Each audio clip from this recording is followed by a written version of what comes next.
Imagine going to like any kind of shock tutor and be like, I want whatever that Ferris wheel had. Really slow. I'm building a very heavy overland truck. Yeah. Like super heavy. It needs that. That gondola weighs like 4,000 pounds. Like, yeah, it's the same as my truck, I guess.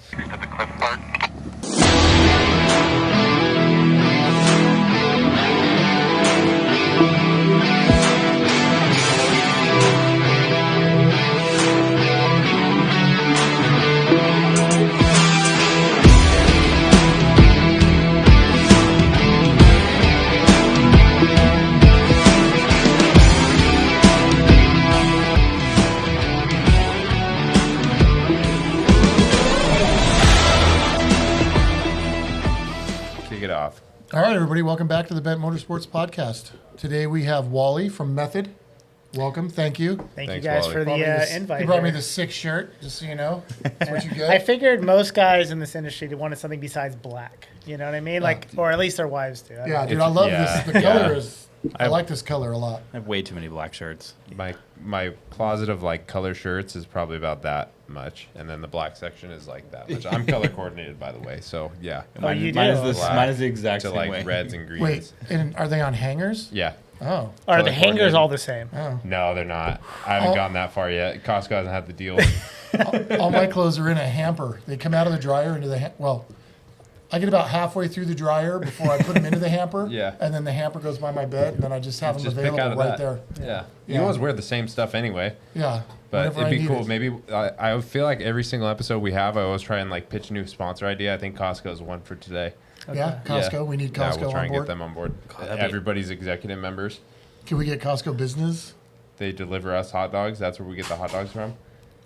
Yeah. Well, I See? mean, what about Double whammy. What about the warehouse place, the food warehouse place, or whatever? What did you just sign up for? Oh, I just signed up for Yeah. The Restaurant Depot. Restaurant. No, Depot. we use that. Yeah. I'm not supposed to be talking about Badlands Good Times, but that's where we get our food from. That's what we're doing, right? We do Tony Tuesdays, we do Wednesdays. This is where I'm going to well, start when we buying do all the my stuff cleanups from. and we go supply all the food for it, we go. So that'll be another podcast, everybody. We'll we do won't that. talk So about that today. stay tuned for another podcast. we're explicitly told not to talk. Yeah, about it lasted Yeah. 4 minutes. At least it was you that We're brought it out up, of the none of gate. us. But at the restaurant depot is so random.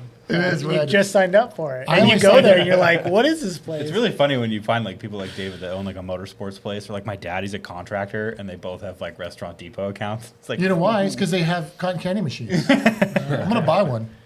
I'm going to get Popcorn one of those. machines. They do have popcorn. They do have popcorn we were looking at machines, too. popcorn machines as well. Yeah. Popcorn machines. If there was a kinda- popcorn machine in our lobby, I you did come in, popcorn. you smell the Okay, popcorn, hold you'd be on. happy, right? I make popcorn not like at least 3 times a week for my daughter. See, immediate smile on your face. My kind of Yeah. guy. Yeah. My- As long as absolutely. it wasn't crusty. That's the only thing. Like, you Oh, know, if you yeah. go somewhere and it's like just sitting there in the corner, you're like, nah, I don't want. I don't no want way, Like, dude. like, that. like Ace Hardware back in the day. Am I the only one who's old enough to know that Ace Hardware you could get a bag No, of popcorn? no. That- I that have was one like here in my old- house. That was old crappy. Not a chance, dude. I would keep that thing detailed if it was here. Oh my gosh. You say that now. Yeah. I love popcorn. I'd be the Lysol. only one who was eating it. Like, It's like clean the inside of it with Lysol. It's getting all over the popcorn. Well, that's ruined. But at least Curtis cleaned it. So let's talk a little bit about Method race wheels. So Method race wheels, Method started in 2010. And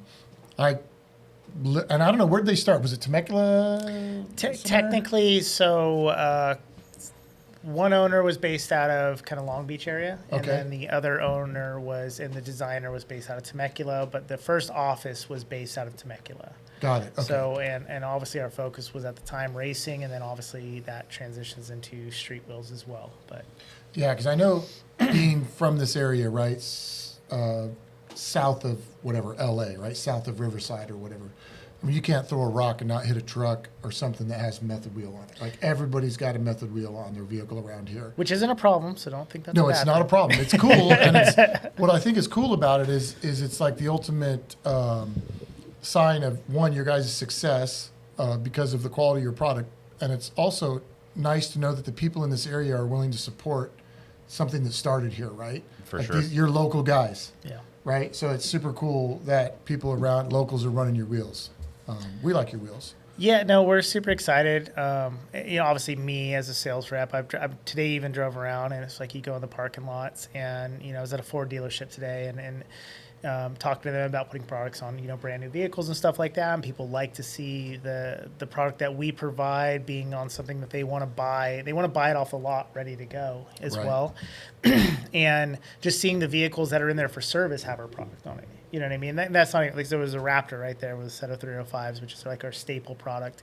And it's just nice to see that when they're the vehicles that are out there that look like the product or look like the type of vehicle that we're shooting to go after, I guess, if that makes sense, like our target Your audience. target audience is actually, you're hitting it. Yeah, exactly. And we really like and seeing that obviously on a daily basis. Now we are fortunate, like you said, to be in California and Southern California where it's not uncommon to see our product, but we are doing our best ourselves to grow eastward and get our name recognition further eastbound because again, Right. we've always been a Southern California brand.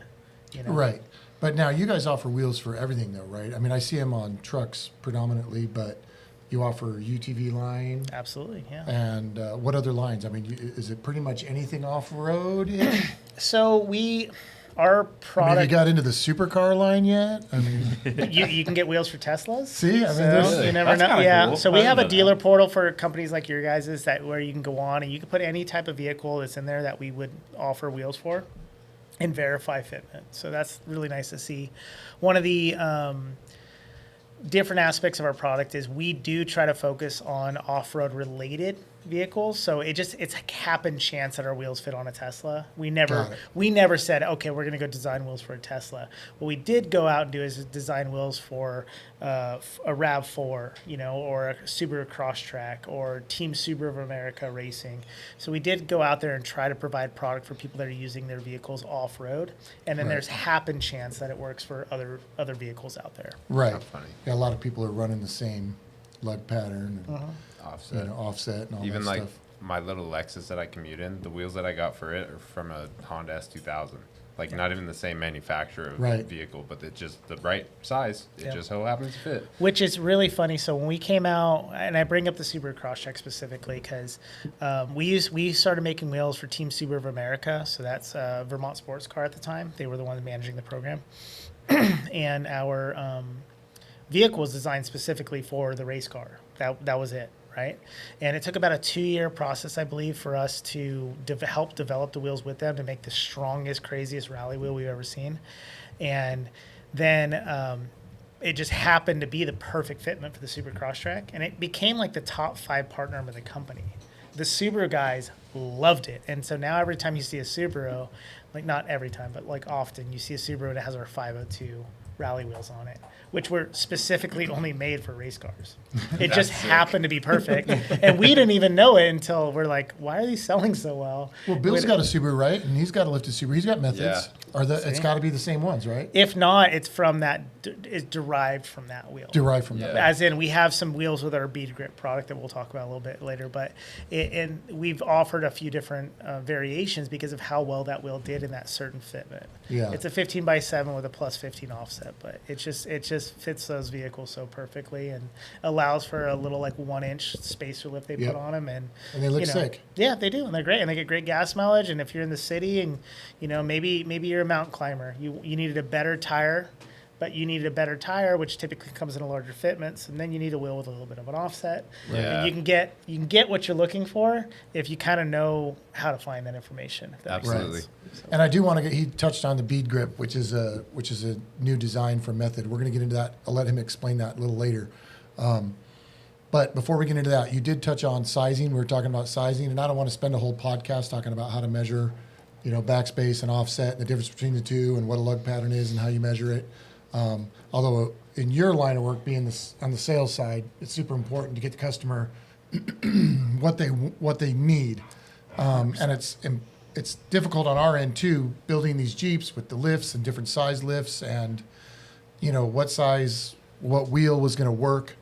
We've done enough of certain types of Jeeps now and with different lifts that we kind of know what we want. But I think Hannah, we'll make a video with the Method wheel. Like, I'm sure you can go on YouTube and find 100 videos on how to measure that stuff, but now there'll be 101. We'll make our own video and we'll show you on a Method wheel how to measure it so that you can do that. So 2010, it's now 2023. Yeah. So you've been around for 13 years. Did I do the math right? I think so. Math. How long have you worked for Method? I've been here almost 10 years now. So So a long nine and a time. half, just Solid. over 9.5. Yeah. So- So I started in 2014. Oh, So wow. so deep. You're deep into it now. You were recently acquired Correct, by Fox. by Fox Racing or Fox. Fox is a big Holding company. Inc. Yeah. Fox Holding Inc. Yeah, which Fox owns. It's a publicly traded company. now. Shock therapy. Aren't they with shock therapy now? Are they Yeah, on and there? Outside Van and BDS. There's quite a Yeah. few companies, and obviously they're going to continue to still acquire. Doesn't new Fox companies. own JKS as well? But I can't. I've putting They my might. focus right on my company, and like the rest of the stuff outside of it really doesn't affect me I too don't care much. about Yeah. those guys. And that's the nice part about being acquired by a company like that. They're really focused on letting us be us still, Right. and That's just good. supplying us tools to grow. Yeah, which is what we learned with when we talked to Baja Designs, because Baja Yeah. Designs got purchased by Best Top. Correct. And I don't know what their ultimate holding company is that holds all that, but I know a lot of people get a little real nervous, like, oh my God, Method got bought. You know what? Those companies that are buying, especially like Fox, they're in the industry, they understand, right? These guys are able to just run the company the way the company's been They've run been doing it for forever. 13 years, Right. right? Like, So don't freak out. It's okay. It's all good stuff. Well, and that's the nice part about not being acquired by, say, another wheel company that might have their own interpretation of how Right. the company should be ran. Luckily, we've been bought by a company that is enthusiast focused. And so Right. they're going, hey, like, we know how to make great shocks, obviously. And then they do it in all different facets, from snowmobiles to mountain bikes to trucks. And they know that the best way is to make sure that the people that are working for them are enthusiasts, one, and that encouraged to create better products for the space, the enthusiast space. And so it's just, I was really excited to hear about it when I did that. Okay, like, we got acquired by like a company that's going to allow us to be us. Yeah. Allow you to stay legit and Yeah. do what you do best. that's really And I can big. tell you right now, like I said, they acquired us probably like 6 months ago now, or whatever the number is. Like, that's how little it's affected me. I don't even know when they acquired us technically, and it's nothing's changed. We're still running our business as our business, and our focus is only to create a better product. Yeah. The only like difference really that because I looked into it a little bit obviously before knowing we were going to have you on, and the only difference that I really read is that Fox has an end goal of being able to introduce Method to more manufacturers the way that Fox has themselves been able to get into production vehicles, and I think that would be huge. And luckily, with our partnership with that, like, we've obviously been doing it on our own, and like, it's not a quick thing. Working with a manufacturer space is not, they don't just show up and be like, I really like your wheel, we're gonna put that on our website. But like, just, I think it was like a week or two, I think it was a week and a half ago, it was like publicly announced that you can go to Ford right now and under Ford Performance and buy Method wheels. Nice. No way. And they're That's super cool. They're specifically for Bronco. I mean, again, that I don't want to say how long it took to get us there, but that's Yeah. not a simple No. thing to do with a manufacturer. Liabilities are Nothing. all time, you Yeah. know? That's big. And they don't. Again, it's a very big process to get to that level, but and not to say that that's a reason why they essentially got us or acquired us or whatever, but like, we've been working towards that space for a Yeah. long time, because honestly, people go to Ford, and like I was just talking about the dealership space, and like most Ford Raptors, if you thought about Ford Raptors, it was Method wheels. Like, for the longest period of time, I've done a lot of the Texas Raptor runs and stuff like that, and we were 90% of the vehicles out there, which is really cool That's to see, crazy. obviously. But like, you're always kind of wondering in the back of your head, like, how long is this going to last? But then when you get Ford backing you, it just cements that mindset that like, hey, look, the manufacturer's behind us now, because Yeah. we've been on so many of their vehicles, and then so many of their customers have really good results that it's a good partnership to have when you can focus on creating a good product for the vehicle type that you're trying to sell. Well, and that says a lot too, right? Like, you're getting these types of things with Ford and whatnot, not just by luck and by the fact that, say, Fox is so big and maybe they know somebody. You're getting it because your wheel has been tried and true for all Ford customers for a long time, Absolutely. right? So Ford looks at that and says, no, our customers love these wheels. Why would we not offer them straight from the factory. Yeah. Yeah, absolutely. So that's the big takeaway from that. And the same that comes right back into the racing aspect too. You know, I had a phone call today about a racer, and he had some issues at one of his races, and he's talking about, hey, you know, I think I want to go to a forged product now with you guys. He still wants to run our product, which is really nice of him, but he wants to go to a forged product now because he wants the best wheel we can have because he's had a few issues. And realistically, like, you know, 90% of our product that's being sold on race trucks is a cast product. And that's just like the cast product we sell for your street vehicles, your Toyota Tacoma, your Jeep, or, you know, your Ford Raptor. They're all cast products, and they're all based off the same design and heat treatment as our race product is. Now, our race product might have a little more material built into it to have a higher load rating overall, but having a product that is tried and true and just winning all the races really helps, like, me on the race side of things to solidify it to the customer going, you don't have to worry about our product. And if you are having issues with your product, you know, I want you to, like, really, like, let it sink in that, like, you know, Nick Eisenhower didn't win the Mint 400 on a cast product without having a bunch of flats. You know, it doesn't work that way. Like, there's got to be another question to ask. It can't just be the wheel. So, Right. one, you're probably hitting too many rocks, unfortunately. Like, Driver error. you know, the best part about wheels is you usually have two spares on the car. Yeah. Like, there's nothing else besides wheels and tires. You have two spares on the car normally. So, that being said, as I love that we have such a rich racing heritage to fall back on to allow customers to have that confidence in running our product. Yeah. And that, to me, that doesn't really happen often in that short of a time frame, right? Like it takes. So I'm trying to say, it's It been takes like, a long time. it's like 12, 13 years. The one thing I look at is like, okay, you see like OZ Rally, right? That's a long-term company, or like Enki. They've Yeah. been in the business a long time, and for them to get like a staple vehicle, like you remember they had like the Lancers that were like OZ Rally edition. Yeah. Like, dude, how long did that take? You know how long I wanted one so bad. I know. Like, It was like I'll never be able to afford a Subaru. And Yeah. I wanted that. Yep. But like that takes a long time to build up to that reputation. So for it to happen organically in that short of a period of time, Doing something right. it's pretty remarkable, Yeah. you know, and I just think that's a really cool feat to be able to chalk up on the board of, you know, this is what happened in this amount of time, and now with Fox backing it, who knows what'll happen in those, you know, few years. Yeah, and that's coming right back to the rally wheel. Like, we don't typically just come out with a product, luckily. Like luckily we took 2 years to come out with that same rally wheel that, again, Travis Pastrana was running.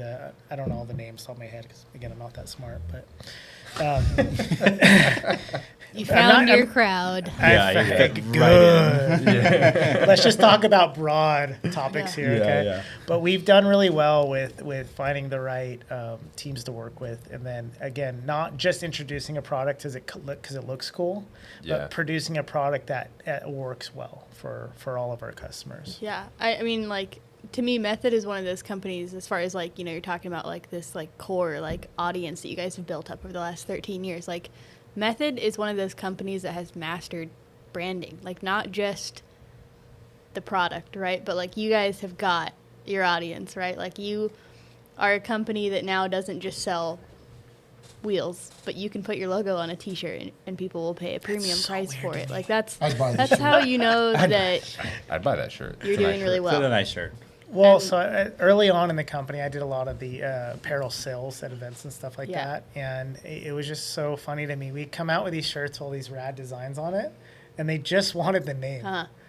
Just said, Yeah. just You're like, Method. I went through so Like, much work to make that. You guys want the bone stock one, basically. Yeah. Luckily, I'm not a designer by any imagination of the name, but like it was just like, no, can I just get the one that says Method on it? And you're like, it's just a word. Yeah. And they want it because it's that brand recognition that Yes. like, Yeah. hey, like I'm just like, you know, King Shocks and everything, or Fox Exactly. in general. Yeah. Like it all comes back to that brand recognition of like, and it's not about the brand. It's just like I'm part of that space. Yeah. You know what I Yeah. mean? Like this is how I identify. Like I'm Yeah. part of the culture. Not everybody has that, dude, especially in off-road. A lot of people don't have that. And, like, even hearing you talk about, like, oh, we're attempting to, you know, branch, you know, more on the East Coast and whatnot. Like, truthfully, as someone who has lived in Southern California in the off-road scene forever, I'm sitting here like, what? Like, you know, because to us, like, Method is it. It's the one. Like, there isn't a question about it. It's the top dog. Like Yeah. it's What on do you mean every nobody knows? car. Or people on the East Coast don't know about you? So You gotta figure this out. Yeah, the thing on the East Coast is like there's a whole nother realm that none of us have even dabbled in, which Yeah. is like the mud trucks. Not the trucks, but like the mud side by sides. Like that's a huge, It's a whole different world. Yeah. dude, that's a mud. whole Yeah, different the- world, man. Like the whole Go Fast thing out there is pretty limited. I mean, I grew up on the East Coast, and even like my parents, like they just had lifted trucks that they just drove through mud holes. Yeah. what is with that? What the hell is that? I can, There's- It I looks can like explain fun. it. Well, not the mud side of it. Not the mud The side. mud side of it's crappy, but there's no, the terrain's different. So Yeah. all you have is forests, and there's no like you can't just, there's no open land like that. Public I mean, land even is what I like was like thinking. riding Hard like to dirt bikes and stuff comprehend. like that. It's like if you go to places, you have to pay for parks, like like going to Glamis, but Glamis is this giant, massive open area. This Yeah. park's probably 20 acres. And it's got maybe a couple trails and 2 or 3 tracks on it, and that's it. And that's what you get unless you ride illegally, which a lot of us just grew up riding in like gravel pits and stuff like that. Well, it's kind of like So- to the point that I was making earlier, just that like it's crazy how fortunate we are to be in this like hub of all things off-road right here in the southernmost part of California, right? Like you don't even realize until you talk about something like that, and I just sound like the most ignorant person ever because I'm like, what is even that? Like. Yeah. Why are you doing that? But it's because they're trying to get innovative because they don't have what we have, like. Yeah, I mean, like the product's there, but it's just the ability to use the product's not. I mean, like you go back east and ask anyone what anything long travel is, and they're like, I don't know. Yeah. I mean, I had a cousin that had a Tacoma with like Kings and Methods on it, but like it's just like that staple. Like it looks cool, but I just drive to work and back every day, which is totally fine. There's nothing wrong with it, but it's just like that purpose is different. Yeah. I mean, I have a dealer out there right now literally doing that. He's like, I think I'll just put lift blocks in the back. But he's like doing like a Dirt King long travel in the front. And I'm like, Yeah, okay, it's sure, just- why not? He's like, I don't want to build a big cage. I'm like, okay. Like, It's like one of those But- things he's gonna take back and forth to work and be like, it looks cool. Yeah. I'm stoked on it, but I can't use it. So what? I mean, it makes sense. Like, why put bypasses and cut holes in your bed and do all that stuff and literally just not even be able to like Yeah. utilize it? I It's a guess. big expense. And too. that's Yeah. that's a huge thing I like to touch on whenever I talk about anything off road and space. Is like, everyone loves to talk trash about California. Okay, I get it. All right, our political system's a little goofy. Okay, I'm not political, but it's a little goofy. Now, the biggest thing that we have is our public lands are so vast, and that is just so, and that's why we're probably so popular in the space, because it's so easy to have a Tacoma that you just do a little bit of work to, or a Jeep, or a stock Jeep, really. Yeah. And you can go and travel from, I live up here in Valley Center, and it's about 45 minutes before I can touch dirt, and I could stay on dirt until Colorado, which Wild, right? 95% of Texas is privately owned. You can't Right. do that. Basically, east of Colorado, like it's private. Like you're breaking Yeah. breaking a law, or someone's gonna pull a gun on you. Like, Right. and that's just, it's not. We are so blessed to have that type of space here.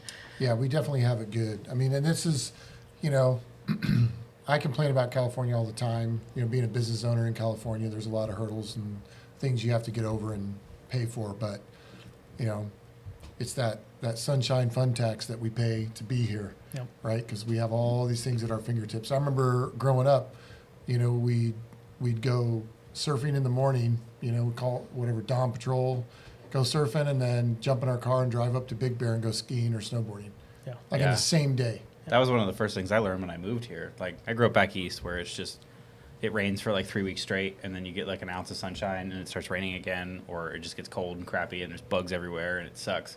Then you move out here, and it's like, that's like one of the first things my uncle told me when I moved here. He's like, you can literally go surfing in the morning, and then get in your car and drive 2 hours and go to the mountains and go snowboarding. Yep. Like, And we did it all the time. Yeah. And there's no bugs. yeah, and there's no Zero. There's no bugs. I mean, there's Like growing up here, like I didn't know, right? I started going to races in Kansas. Like I started racing in Kansas, and I'd get to Kansas, and I'm like, okay, the trees are alive. Like, what are the Yeah, trees? what is that? And they're like, no, those are cicadas. I'm like, okay, all I know is that I'm not gonna be able to sleep tonight because I feel like the trees are gonna come and get me in the middle of the night. And there's just bugs everywhere. Some horror right? film Yeah, stuff you're just going getting on. chewed up by like constantly flies chewed and or up. like Kevin, like greenheads, like those things are the worst. They take a chunk out of your leg Yeah. when it bites you, and it's just like an oversized fly. Yeah, Yeah. they're the worst. Like, Yeah, forget that shit. yeah, So it's when I was awful. talking about the Texas Raptor runs, I had all my boxes on the grounds, and I picked up a box, and there's like a little scorpion, and I'm like, where am I? Yeah, get me out of here. This is dumb. Like, you can't leave your boxes on the ground out here.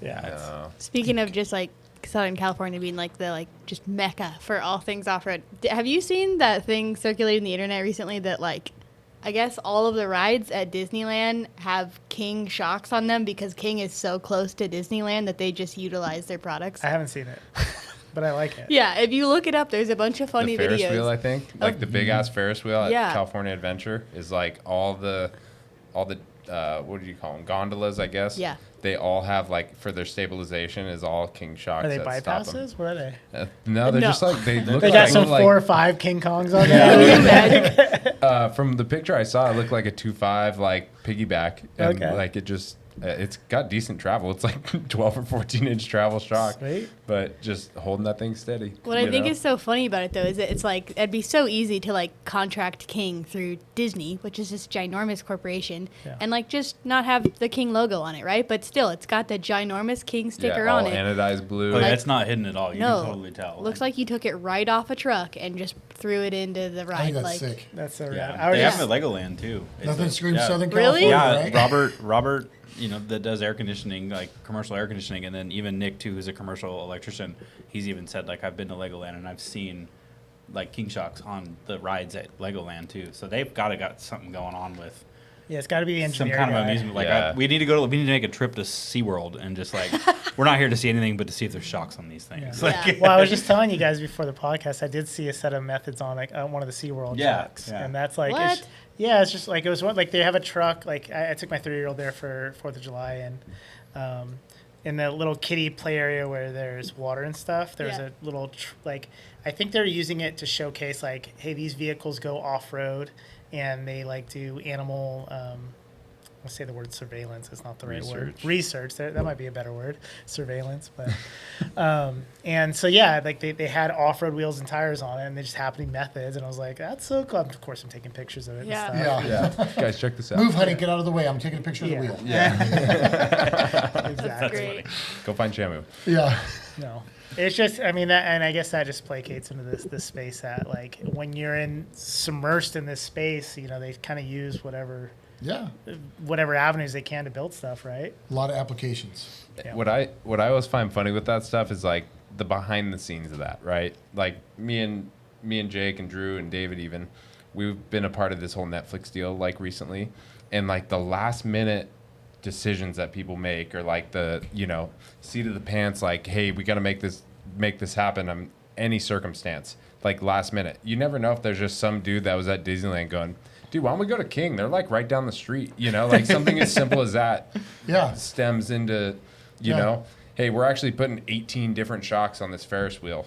Cool, sign them up. Get them on here tomorrow too. Well, how nice is that, right? For the engineers who are designing the thing, and then the shot guys right across the street. Yeah, It's really easy to solve problems when it's Yeah. your neighbor.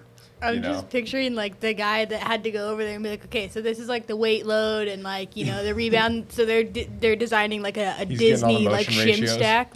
You can go to Stim or go to King and be can I get the Disney stack? You guys have Imagine that. going to any kind of shock tutor and be I want whatever that Ferris wheel had. I want Really the Ferris slow wheel. and I'm heavy. building a very heavy overland truck. Yeah. Super heavy. It needs that. that gondola weighs 4,000 pounds. It's the same as my truck, I guess. So speaking of designing things, let's go over to Bead Grip. Bead Grip is a method design, right? It is, yeah. So Trademark, it's I'm going to say this word, proprietary. Proprietary. It's I'll proprietary say it to- incorrectly to make you sound better. Proprietary. Wow. Yeah. You just got deep into it. Yeah. Well, I'm trying to help you out. Next, you should ask her to spell I'm it. not. Every time I read that word, I want to say something completely different. I don't know. But anyways, yeah. So Bead Grip is specific to our product line, and it's a very useful tool for, I call it 95% of the enthusiasts out there. Obviously, we do have bead lock products, and those are very, very useful for anyone that's actually racing. Or I would tell anyone if you are trailering it to and from the trail and you're going hard when you get there, or any type of desert racing or anything like that, you're probably going to want a true bead lock product. But anyone else that's kind of daily driving it, weekend warrior, just general enthusiast, we've created a product line called Bead Grip, and it helps grip the bead in place for when you're using lower tire pressure. And the main thing that I like to explain to people and trying to dumb it down a little bit, it's more like a bead retention system. It's never going to replace a bead lock.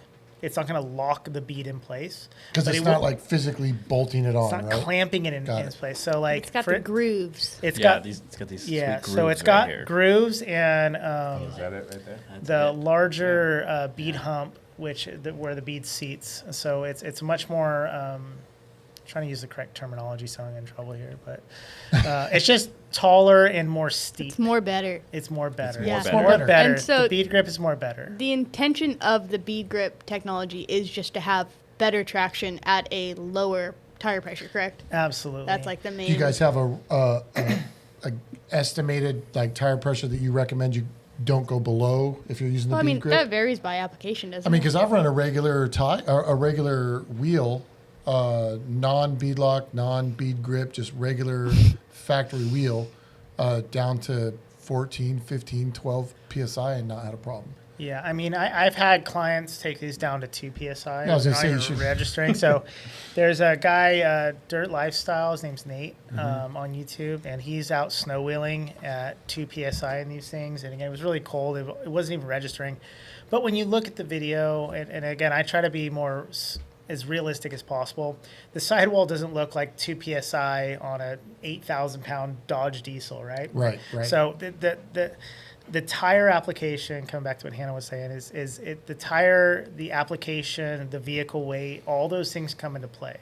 So again, say your overland truck that's 12,000 pounds, some big overland truck, is not going to have the same tire pressure settings to get the same amount of traction as a Samurai, right? Like a Samurai at 3 psi is vastly different than a Dodge 2500 at 3 Oh yeah, psi. absolutely. You know Yes, what I mean? that's- So that it always comes into what I try to explain to people. The bead grip is as low as you need it for your application.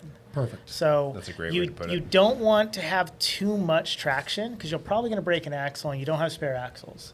I'd No, rather you I'd don't. rather Unless blow you're it. David. Speak for yourself. Yeah. Okay.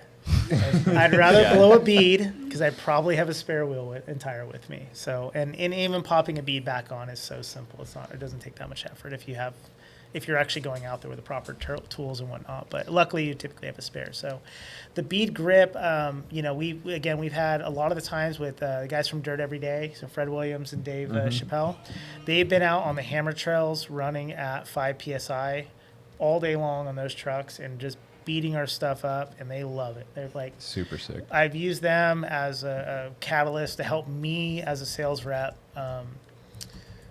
push that product further. So Right. Those And- guys don't go easy on things either. No, they're out there for sure to use it. Yeah, I mean, it Use makes a hard. better story when you have a bad day, right? Yeah. Yeah, there's a camera there. You checkers or wreckers, man. Yeah. Yeah. Does this, if you're running this without a bead lock, does this help with like the tire spinning or the rim spinning inside the tire as well, or only with the tire? Like if you're going to knock a tire off a bead, inward or outward? Yeah. That's a great question because that's exactly one of the points to it. So again, if you are desert racing with this product, you are not going to want to run only a bead grip wheel because it doesn't hold the The rotational. The Yeah. rotational I'm assuming force. something with like a 40-inch tire that makes, or your average race truck now, yeah. tons of horsepower. That thing coming through, whoops, the chances of a tire slipping or the wheel slipping inside the tire, it's pretty hard. And slipping's not a problem necessarily. Like if you're drag racing, yeah, that's racing would a be a huge problem. issue. That's why those guys are Yeah. running screws into their beads. exactly. Like, Yeah. And they're running screws in their beads because they don't want to add the weight of a true bead lock. So that's part of it. Yeah. Yeah. Because we've talked about this on another podcast. When you have rotational mass, it's way different than non-rotational mass, right? Yeah. Absolutely. So the main thing with the bead grip versus a bead lock is a lot of the desert trucks are two-wheel drive, right? Yeah. Even the four-wheel drive trucks aren't technically four-wheel drive in reverse. So one of the main things you want to do when you have a 6,000-pound truck is you want to stop somewhere that's safe for you not to you don't want to go change a tire and then get stuck in the sand. So one of the biggest things, I mean, a lot of desert courses are pretty sandy out there, and especially those tires are running on a desert truck. You typically start the race around 32 psi. You're typically running 38, 40 psi when the tires are hot. That's Yeah. a hard tire on a heavy truck. So Yeah. you have to choose where you stop. And so one of the biggest things with a bead grip wheel is that you might have to drive on the tire for a mile or two and on the wheel completely flat. And you're going to want a bead lock to to hold that in place, because the tire itself will come off the bead when it's running around. It's completely got no air in it. Yeah. And then if that tire comes off the bead and onto your brake lines and you wreck other stuff, like now your day's getting a little bit worse. Yeah. Yeah. So having a bead lock for those specific applications is massive compared to just running a bead grip wheel or a non-bead lock in general. And again, that really comes into place for racing purposes, and again, being able to maximize like what your goal is, and it's to not lose time. Right. Now the UTVs though, they're all true four-wheel drives. We have a ton of UTV guys racing on bead grip wheels. Really? So yeah, Oh, that's pretty absolutely. interesting. Yeah, Well, then tons. you have lightweight vehicle. And right? it saves weight. Yeah. It saves rotating mass because Yeah. the bead Rotating lock, mass it's is got huge. steel bolts, it's got extra material built into it to hold the bead Yeah. lock in place and all that kind of stuff. Yeah. So now are the bead grips on, I guess, what is it? Are all of them the exact same where you have like an inner and outer bead grip? Correct. Yeah. So on all the bead grip wheels that are bead grip specific, they are inner and outer. Got it. A lot of our true race product now, which this is our 412, this is a forged bead lock wheel for That's the a UTVs. badass wheel. Yeah, It's it's super sick. light. It's crazy. Forged wheels are definitely better. Just they're not cheap. No, They they're are not. definitely better, and we're talking about rotating mass. It's huge when it comes into play for everything in that space. You set the bead lock down over there earlier because you had taken Yeah. it off for display purposes, and I went to pick it up, and I was like, "Oh, like not what I." Threw it at the Well, ceiling. that whole Yeah. wheel is like I should have probably checked it, but that whole wheel is probably like 13 pounds or something. Yeah. It's so Wow. crazy. And For like a 15-inch heavy wheel. duty off road wheel, that's not. Do that we need to much explain the weight. difference Yeah. between forged and cast? So why forged is so expensive? So the forged wheels, I'm assuming, are what, like on average, probably 2 to 3 times the price. Just to throw that out there. Probably about 3. Yeah, I would, Yeah, almost. $200-300 a wheel to like $700-800 a wheel type No, of deal. like our forged race wheels for trucks are $1,360 retail. Yeah. And our race product is like 700. Okay. For the comparable Yeah. cast product. Yeah. But at the same time, like You get what you pay for. Yeah. Oh yeah. do, but wheels, people do forget they're, especially in the racing world, they are consumables. For so you kind of want to manage a race budget. It could be a $40,000 wheel budget, or it could be Yeah. a $15,000 wheel budget. So everyone's got their own budget to play Yeah. with, and obviously if you want the best product, you're going to choose the best of the products that you're offered. But our cast products have done really well. Pretty much everyone in the two-wheel drive truck is racing on our cast product right now. Yeah. And I don't recommend anything else because our cast product, again, if Team X can win the race on our products, then why can't you? Yeah. You know what I mean? Like they Right. won the race and you didn't. So why can't you win the race and they can't? You know? Yeah. Like, Unless I you're love just trying to that. be bougie. maybe question your program Yeah. before you throw shade on the Start product. slandering. Yeah. Yeah. And again, it's way easier to throw shade. Let's just say that. Right? Yeah, it is. So Especially when a driver's emotional about not finishing. Yeah. And when they're frustrated, they got to get out of the truck and say you broke a caliper because Yeah. your wheel blew up or whatever the issue was. Like you're frustrated because you're in the Yeah. middle of the race, you're sweating. It's 110. I'm calling Vegas Arena right now. It's 110 outside. Yeah. Like it's not a fun time. If you have to take your helmet off during a race, you are not a happy camper. No. No. like Been there, done that. yeah, you're like, I get the frustration, but you really do need to start questioning how come this team did this and I didn't. What was the situation there? And honestly, if for you and the way you drive, if you are hard on a product, you need to get a better product. And again, luckily we do offer that. It's just going to come at a cost. Sure. Yeah. Now, everything now is back when I was originally started driving. There A long every- time ago. which was a long time ago. Just after Vietnam. Yeah, just right then back in Nam. Everything was steel wheels, right? We had steel wheels for everything. Now everything's aluminum wheels. I get that we've already discussed the lightweight rotating, but there are some steel wheels out there that are a lot lighter than some of these cast aluminum wheels. Not yours specifically, but I know there's some cast wheels out there that the designs are Black Rhino. fairly terrible. Oh so, my God. so Those things are so heavy. Dude. so you have to make them really heavy, right? But I mean, what's your opinion, or maybe it's fact, or what you've seen of is it just that we can make really nice designs and have way more creativity and engineering in an aluminum wheel versus a steel wheel? Because steel wheels, I feel like, are kind of a thing of the past. We don't really deal. I mean, nobody has steel Do you wheels want a anymore, D or a circle or a triangle? right? Right. I mean, that's literally what it was, right? It But was a I stamp. mean, you guys run steel bead locks on your Samurai currently. We right? run steel regular wheels on the Samurai. You don't even have bead Yeah, locks. we're not. They're almost like trailer wheels. Yeah. They are basically trailer Trailer They're wheels. about $49.99. And You each can one get of them anywhere. right now looks like the Hulk punched every one of them. Yeah. Like, Okay, they're so all now we're going to tore up. go to say that for you, it's economically good for your race team because a steel trailer wheel on a Samurai is dirt cheap. Yeah, so they're They're inexpensive. $25 a piece. And you can but smash it. we were talking about this earlier. Nick and I had a conversation about like, would it be beneficial for us to like bite the bullet and go to like an aluminum wheel? Because I mean, again, everyone remember we're racing something that makes on a good day 65 horsepower. Huge. Yeah, really good day. Is that rotating mass of an aluminum wheel going to help us if we ditch the steel wheels? But then again, you even made the thing is there's so much more material put into these than there is a steel wheel. They're much thinner. Yeah. So is it worth spending the money on a wheel that is maybe a little bit lighter, maybe, if we're lucky?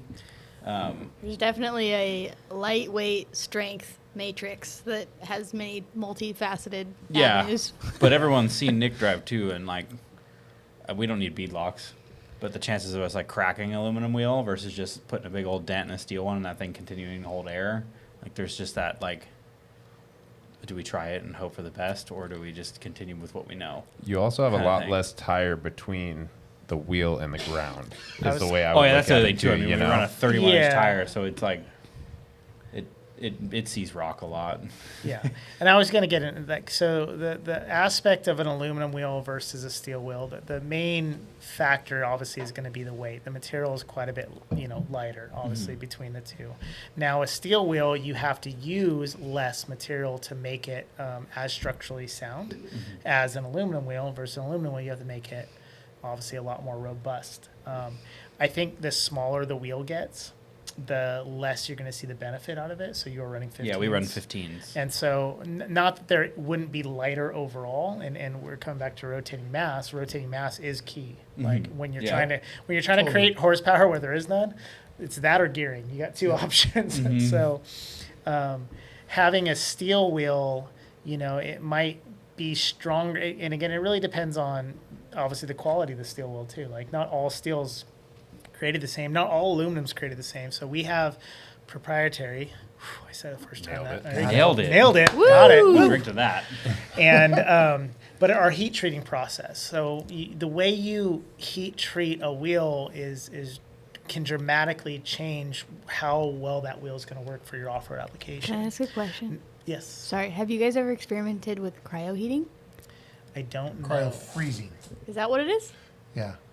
Cryo would be cool. Typically, they just call it Freezing. cryo treating. Cryo treating. Well, Yeah. you know It's what? freezing it. Heat, treat, freeze.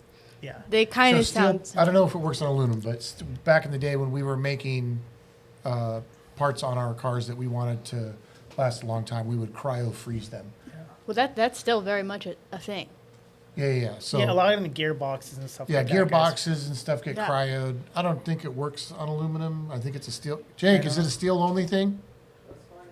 He's gonna look it up for us. Make us. Who's got the Google? I Yeah, can- someone's doing it. Hello. But like we raced an old British race car and everything on it was Okay. weak and steel, like spindles and things. Yeah. So we would start making new parts, cryo freezing them and putting them on the car, and then they didn't break anymore. Yeah. So I think that's what. So aluminum's different. I don't know how they treat aluminum. Yeah, but it's cryo. Sorry, I said cryo heat because that's the local company that we have that does the treatment.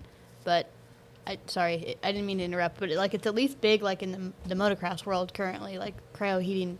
well, it's Everything. proprietary, so he's not going to tell us what they do, but they do some super I'm magic not on the shit. engineering side of it, Just and super I don't know. Sorry, that might have been like a. And they're No, super but, strong. but basically, coming back, the point was all being made the same. Is like there are ways to make the product better, and it's not just by using the type of aluminum we use. It's by making sure it's curated properly and it's got Right. the time to cool. And just like if you're welding, you know what I mean. If you weld something that's very structurally sound and you immediately hit it with WD-40 and you don't let it cool properly, it's not going to be nearly as strong Right. as it You're could not have supposed to do been if. No.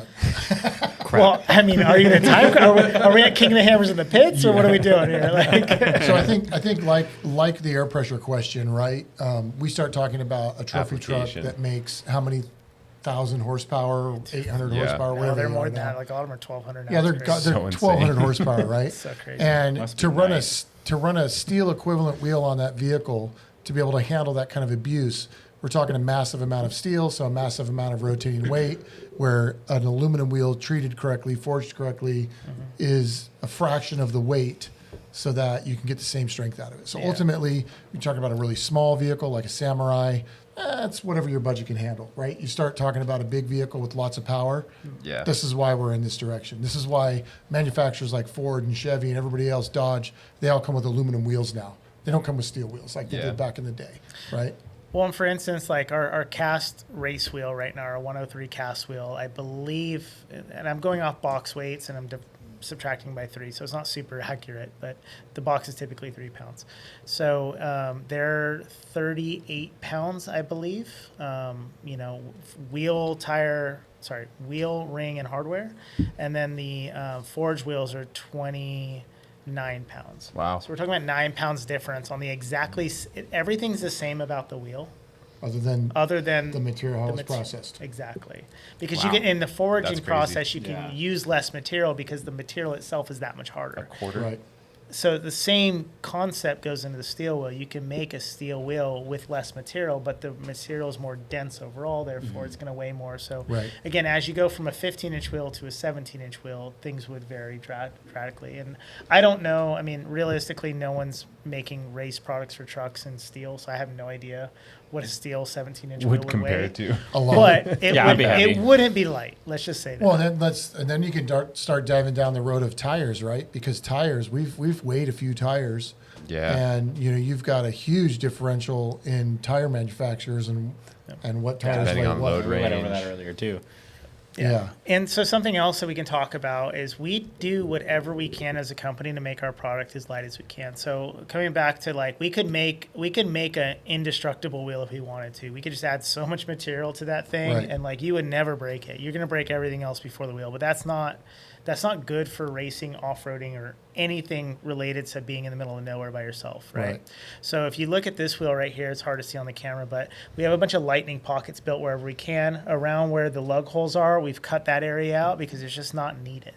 Yeah. It's not needed to make the wheel any stronger, so therefore we take that material out wherever we can. Right. And again, this is tested prior to selling it to the general public, but our goal has always been to make the lightest, strongest, fastest wheel we can, and that comes at the expense of we are not going to be the lightest wheel in the market. We can make a much lighter wheel; it won't be that strong. Right. We're not going to be the strongest wheel in the market because it'd be too heavy. So it's just about finding that combination of everything. Right. Trying to find that sweet spot and just be the best product on the market. Going back to the forge versus cast. Now, the difference between the two is like a cast wheel is like what basically just cast aluminum. You that's got it, buddy. like poured. Cast But it's wheel is poured, cast. It's poured in a sand casting, right? Like Gravity fed, yeah, Gravity yeah, fed. basically. where like a forged wheel is basically a billet blank that you guys start with that you're actually like, They cut all that material goes away. yeah, Yeah. Yeah. So there's a lot of waste. Well, not waste. Aluminum is one of the few products on the planet that's 100% recyclable, if I'm not mistaken. Right. So that product can get collected and be made into another billet, forged into another billet yeah. at some point in time, right? Yeah, after But- like smelt it down or whatever. yeah, but Yeah. it is a process, right? It's a process to make something like that versus the cast. more condensed. Yeah, this is solid, right? All the way through that solid aluminum. You're going to say no matter where you test it, if you cut that thing in half, it's going to be It's the same all the way all through. the way through. Versus Yeah. a cast, there's going to be when it gets poured, there's Like air pocket. Porosity, right? Porosity, Yeah. yeah, I think would So- be the technical term. Could have brought an engineer. They could really answer yeah, the this and make engineers. it. We don't care about that shit. We don't care about that Because stuff. isn't there also there's a flow casted? Is that right? Flow form. So Flow flow form is actually a combination. We've done it a few times before. It's kind of a difficult sell for our product line. It's more known on the rally side of the world. And so basically what it is you create a cast wheel that's about this wide, and then you have the barrel, it's a bunch of material right there, and then you pressurize it in a roller with heat, and you form the barrel into shape. So the weakest part of the wheel is going to be the barrel of the wheel. Yeah. And then the strongest part is going to be the face of the wheel with all the spoke design into it. So the spoke design would all be cast. And then the barrel of the wheel which would be a decent amount of material. Yeah. You can make the wheel overall a lot lighter by making it have forged properties. It technically isn't forged, but it's pressed into shape. As so close as you can get to it, almost. exactly. So Squishing basically, the porosity out of Yeah. it. you can use less material to make as strong of a product. Yeah. And that's what it all comes back down to. We're talking about steel versus aluminum. You can Right. use less material to make the product stronger, but we haven't found a good application for that in the racing world. It just Doesn't work. I mean, yeah, the trucks are just seeing so much Yeah. abuse. Yeah. It doesn't even You got to go to the make Subaru sense. guys. They're not going to utilize it to its fullest Yeah, advantage. Subaru guys It's will buy just- it. It's just a weird deal. Yeah. The Just- best advice we can give you is just don't look into it at all. Just know that Method found the best option. That's it. For Yeah. you. I mean, that's Not the for thing, them, right? For yeah, you. for you. When you look at this product, you can't look at it and think, somebody hasn't really thought this through, right? There's some guy who went to college and knows things and figured this out, right? And then they put it on a bunch of vehicles and beat the shit out of it and went, no, we need to do this and this and this, right? Yeah. So you're not going to second guess this manufacturing process and get something better. I mean, this is where it is. Well, and luckily for a company, like one of the owners or previous owner, that technically I would have called my boss Colby. All right, his son is like racing factory Polaris now. Like they're avid lifestyle. They're living it. His kid just raced Vegas to Reno. Like they are racing nonstop, and again, they're having the factory support behind them because of the type of effort they put into their race program. You know what I mean? Right. It's not just because they're Method. There's no bond between that. It's because the owner of our company knows how to build great stuff in general, and he lives the lifestyle. And we're not just putting anything out into the market. The Right. goal is to make the best. We're form over function always. Like, Right. Yeah, you guys are out living the lifestyle. You work there. You also live the lifestyle. So what we talk about all the time here at Bent Motorsports is, yes, we have customers. Yes, we want to work on your Jeeps, but we're out there doing it too, right? We're going to Big Bear this weekend. We go out and we do it and we learn from it. And then we like to pass that information on and make your Jeep just as rad as our Jeep, right? So, I mean, Yeah. it is a tight community and it's super cool. Real quick, I just want to bring up Corva. We just became a member of Corva, officially, like actual We're legit. supporter of Corva, and we know they listen to our podcast, and we love you guys. Thank you for listening. Hi, Corva. Hi, Corva, and thank you for letting us be a part of your institution there. You guys do good stuff. So do we need to talk about 2024 King of the Hammers real quick before we wrap? That we're actually going. We signed up. So, are you going? Of course, I go every year. Okay. I go whether the company does. As you or as Method? I'm going to be there as much as I am allowed to be. Okay. Got it. That's where I met was this a guy lot. last we time. hung out for like 20 minutes last There was year. a lot while of it's hats. Oh, really? No, Are I you went. getting paid to be there? Or are you paying to be there? That's the difference. That's the So big question. salary is very interesting. Oh, No, I would go there regardless. I do always try to spend at least the whole time out there. I'll try and drop my stuff off, and then I'll drive, whatever random vehicle. I even drove an Oldsmobile out there back and back, and left my Nice. Oldsmobile Wow. out there. I will so- admit that you were like the only, obviously you talked to me, but you were like the only company that walked up to us and was like, wow, good for you guys. I'll talk to anybody that I think has a slight chance I can sell a set of wheels to. This idiot's got steel wheels. Let's go talk to him. Yeah, right. We had steel wheels because we could barely afford the toilet paper we needed to bring with us to be there for a week. No, honestly, like as you're, I am a true enthusiast. I really do live this life, and it's not to pat my own back. I just this is all I ever wanted to do. Like I graduated college. Luckily, it only took me 8 years to get a 4-year degree. But, Nice. I immediately went to the off-road expo looking for a job, and I was like just getting business cards for whoever hired me, and I Sick. luckily got hooked up with Method, and it's been a good ride ever since. But That's cool. But King of the Hammer is absolutely going to be out there doing whatever we can do and to help. And the Corvus stuff, I was telling you in the back end, like my buddy and I were always about trying to help with land management and supporting the community and building anything else up we can. And anything we can do, be out there and help guys out. And luckily, it's great when Method wins King of the Hammers, then it solidifies why I was out there, Not if, but when. Yeah. Did you catch that? Yeah, Not if, Raul, but we when. won. Raul Gomez, we won Yeah. King of the Hammers Yep. this year. Technically. Last No. 2 years, right? Those Last guys 2 years. crush We've it, won yeah. it quite a few years. I think 2 years ago we didn't. But other than that, it's like the last 5 years. What was we've that been when top Slauson or dogs. something won? Maybe just Were as long they- as you guys. That don't matter. It don't matter. It don't We don't matter. talk about what we didn't win. We only talk about what we did That's win. right. They're like those dudes too that they enter in the UTV class as well, don't they? Yeah, Or are they those, just those guys are Ultra 4? nuts, dude. They go out there with every vehicle they got. Yeah. And they got a lot of vehicles. That's like I want to see one of those guys drive a Samurai. Dude, Cameron Steele did it that one year where he literally did Yeah. the King of the Motos, he did the UTV class, Everyman Challenge, Yeah. and Ultra 4, I think, all in the same year. But there is a problem with trying to race all the vehicles. I think Raul broke one of his fingers in the UTV, and then you're kind of Yeah. screwing up your race for the big day, and you're getting tired all week from just racing. It's such a hard race on Yeah. the body. It is. But I mean, that's why so not to get too deviated off, but it's the same type of situation. In NASCAR, you used to have I don't know what it is now. I haven't watched NASCAR in forever, but we call it the Busch Series, and then you had the Winston Cup Series, right? Now it's totally different, but you had basically minor leagues and major leagues. Mm-hmm. But the reason why the guys who were all racing in, the big series would enter into the small series is so they could get seat time at that track that week, right? Yeah. Because weather conditions, track conditions, everything, they could figure everything out they needed while they were running in that smaller league. And then the next day when they run in the big league car, they already know what their tire pressures are going to be. They already know what their setup's going to be, Yeah. right? Same thing with the Gomez brothers. They're out there running those freaking UTVs That's just because a practice they're day. out They're there just going, pre-running. yeah, they're like, hey, dude, there's a silt bed over here we need to deal with. Hey, the rocks over on this trail are really shitty. We need to cut this line through. Like, that's what they're doing. They're pre-running the course. They don't care how they finish in UTV. And they're pre-running it during a race. So, because when you just generally pre-run, the course isn't So nearly as chopped up as during No. a race, even in the smaller tire classes. Right. But when guys are out there running hard, the course is dramatically different. So you'll see guys racing, say the Mint 400, they'll race Sportsman the day before. Yeah. And they'll have a stock UTV with window nets in it.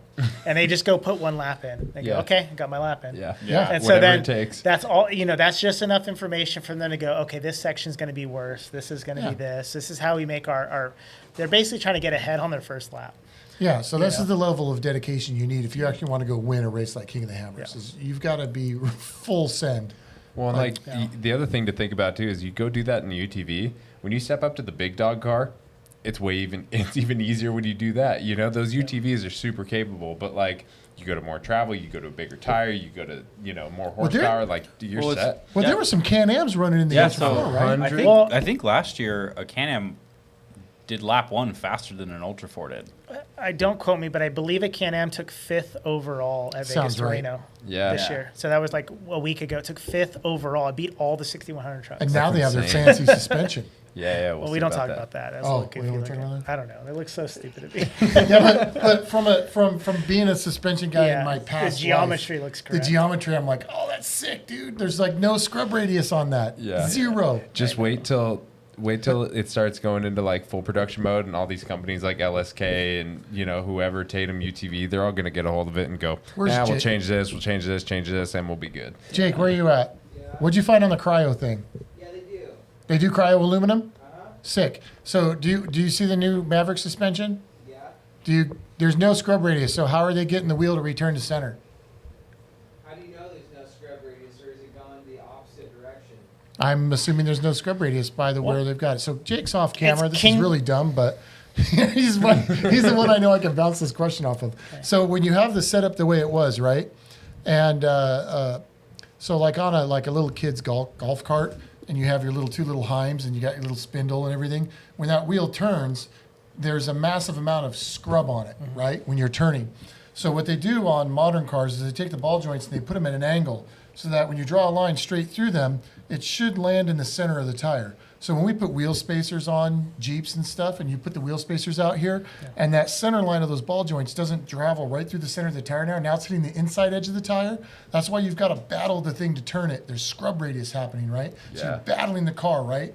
But that scrub radius is what also helps the vehicle return to center along with caster, right? Yeah. So, but when you have a vehicle that has 0 scrub radius, I don't think you can put enough caster. I mean, you can't run enough caster to get that wheel to self-center. So Yeah. does that Can-Am have some sort of electronic power steering that That's has just a powering little through that motor in stuff. it that self-centers on a motor and it knows where center is. Like I want to dig into this thing. You guys understand? Like I know it's goofy looking, but I want to dive into it at some point. Yeah. Okay, so so coming back from, I've talked about this a lot, it's called kingpin inclination is Sure. kind of what you're Same thing, yeah. describing. And so like on an old dually, like they didn't have power steering on these big, huge, heavy vehicles. Right. But they have, if you look at the wheel, the lug nuts of the wheel and everything, the whole center of the hub is Way really outside. far out. And then the tire itself is way over the center of the kingpin. Right. For a kingpin inclination, whatever. I'm not that smart, but I just know that you don't need power steering to turn those things. And so how did those ones how do they come back to center when you're driving it? That's because it's got caster in it, right? But I mean, Okay. there's I'd have to look at the geometry on those to see what the scrub radius was. Okay. Even with it like that, right? It's easier to steer, but there's still a scrub radius in it, right? And then coming back to our type of product, so now the trucks and stuff, and especially the UTVs, and a UTV wheel just like this one has what we call a really high positive wheel.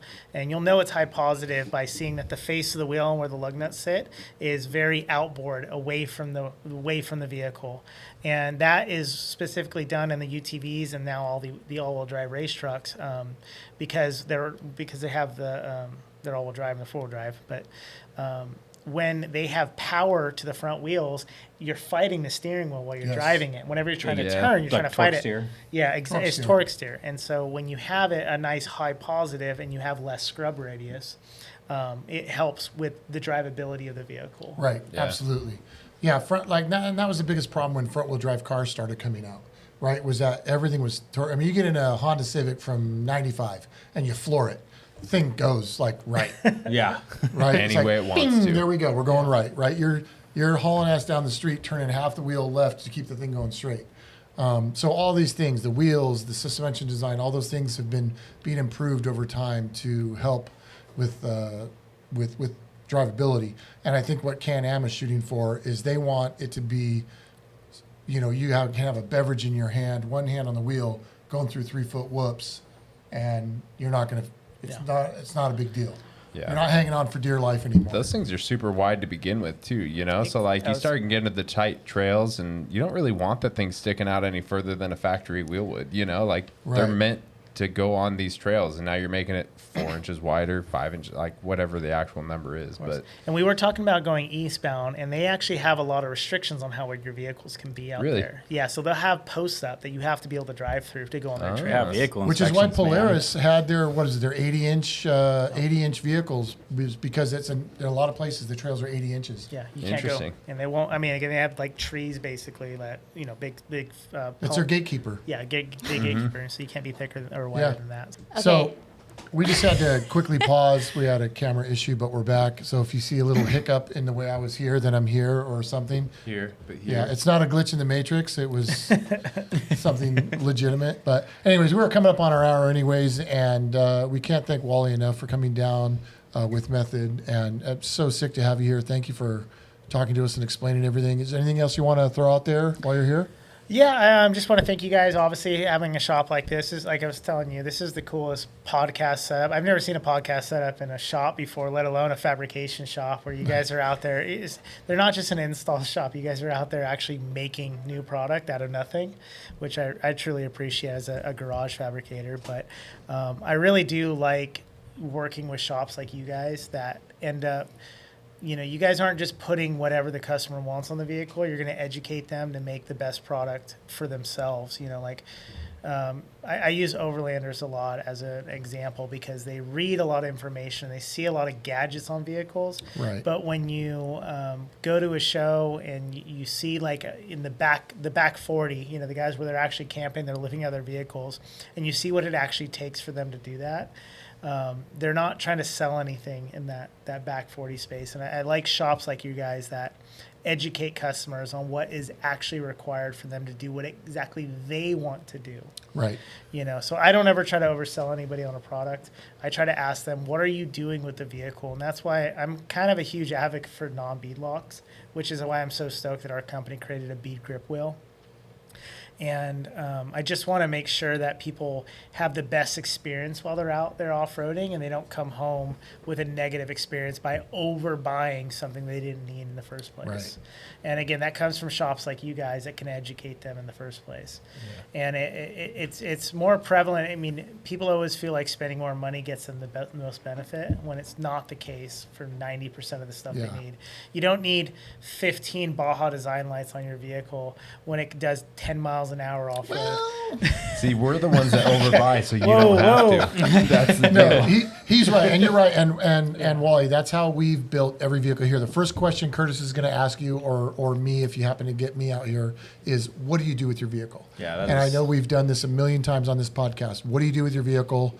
We're going to help you build the right vehicle for what you do, and I mean, that's the benefit of Method, is that Method has the right wheel for, doesn't matter what you do, they have the right wheel.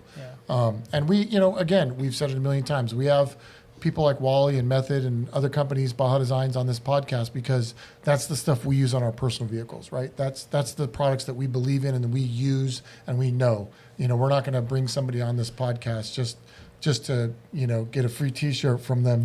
It's a benefit. If but we don't use them, right? Like we believe in everybody that comes on our podcast. So thank you for believing in us, because Oh, we believe in absolutely, you. man. Thank you guys for having us. Yeah. I do have a question, Oh. Let's No. go. but I need nobody to answer except for you. Uh-oh, this got very straightforward right here. This is very important. My entire life is contingent on the answer to this question. This is awkward now. It's really weird. What is the difference between a wheel and a rim? Okay, so the rim is the Damn. outside of the wheel. The wheel is the wheel. So Oh, you hear that, guys? That was it's super Shut weird. up, Hannah. that's So the- simple. We call everything a rim just So to we've make her mad. Hannah's been here for a good amount of time now, and we've realized things that irritate her because she's always got to be so specific. Okay, after working in like the dealership industry for a while, I don't have it in me to not have technical terminology with certain things, and one of them is rim versus wheel. I can't stand that. That's just me. I've They all got know friends that. So- who will die on the sword for motor versus engine. Yeah, so I at this get it. point- How about this? If you know what they're talking about, it doesn't matter. Yeah, it still do. No, it It doesn't. still do. Coming from a guy that is the least technical person on the planet, and I do thank you guys for not asking me a lot of really technical questions about the company because I've been here for so long, but it is what it is. No, that's rad. If you know what I'm talking about, we're on the same page. So Whatever floats the your rim boat. technically Whatever- is the out. It's the rim. You know it's what? the outside. Whatever floats your rim. But you got to remember, when people come in here, not everyone is going to get overly technical. You're going to be like, get out. You called it a rim. Well, that's okay. They don't So, work here. so this is the rim, and then this web section here is the wheel. Yeah. no, as I mean, a you whole, can it's a go wheel. barrel. If This the is whole rim. thing's the wheel. The whole is a wheel. The rim is The rim is the completely outside. outside of. It's the rim. It's like a basketball. On a flat Earth versus Rim. a spherical Earth, we call it the same thing. I don't know. I don't know where I'm going. All right, with guys. that. Thanks for watching. We'll see you on the next That was one. great, guys. Thanks, Wally. Thanks, Wally. I really appreciate it. No, thank you guys.